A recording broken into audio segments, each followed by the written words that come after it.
આજે તો સુખદેવ ભાઈ લગન ની કંકોત્રી આપી દીધી અને ડીમાર્ટ માં ડિજિટલ કાંટાની અણી કાઢી નાખી.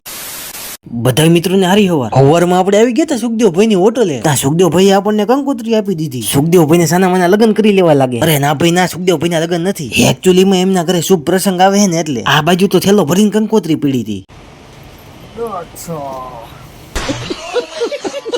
ભૂતને પીપળો મળી જાય એવી રીતના અમને તો ચાના સ્પોન્સર મળી જાય. આ હે મફત ની ચા મીઠી જ લાગે ને.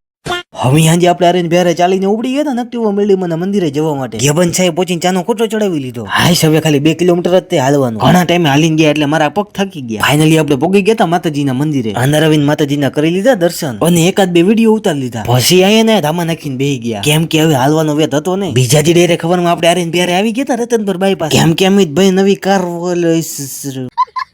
મને વાંચતા ના આવડતું તમે વાંચી લેજો. આ નવી દુકાન ખુલી હતી ગાડીઓ હાટુની. આ અમિતભાઈ તો ફોર્મ માં લાગે કેમ કે અમિતભાઈ નવી કાર વર્લ્ડ એસેસરીઝ ની દુકાન ખુલી હતી. પછી ચાનો કોઠો ચડાવી લીધો. તો મિત્રો તમે પણ કારની એસેસરીઝ નખાવાનો વિચાર કરતા હોય તો પહોંચી જ જજો કાર વર્લ્ડ એસેસરીઝ માં. અને કોન્ટેક્ટ નંબર ડિસ્પ્લે પર આપેલો છે. અને ફાઇનલી હવે આપણે જવાનું હતું ઘરે. અમે આજે આપણે આવી ગયા નાસ્તો કરવા માટે. નાસ્તો કરીને આવી ગયા ડીમાર્ટ માં. ડીમાર્ટ માં આજ બહુ પબ્લિક નથી દેખાતું. પછી તો શું ડિજિટલ વજન કાંટામાં વારા ફરતી બધું જોખી નાખ્યું. હવે તો એક્ઝિટ ના બોર્ડે દેખાવા માંડ્યા. અને હવે તો ડીમાર્ટ વડે કેવા માંડ્યા બહાર જાવ તો હારી વાત છે. આપણે ડીમાર્ટ માં આવ્યા હોય અને ધાણી તો લેવી જ પડે ને. અને બહારનો માહોલ જોવા જેવો છે. ઈચ ટાઈમ તો હવે બધો સામાન લઈને ઘરે ખસકાવાનો. રાતે આવી ગયા હોળી પ્રગટવા માટે. પછી પ્રદક્ષિણા ફરીને દર્શન કરી લીધા. હા બહુ તાપ લાગે હે હો. તો મિત્રો આજના વ્લોગમાં આટલું. તો મળીએ બીજા વ્લોગમાં. પાછા લાઈક અને ફોલો કરતા જજો હો પણ.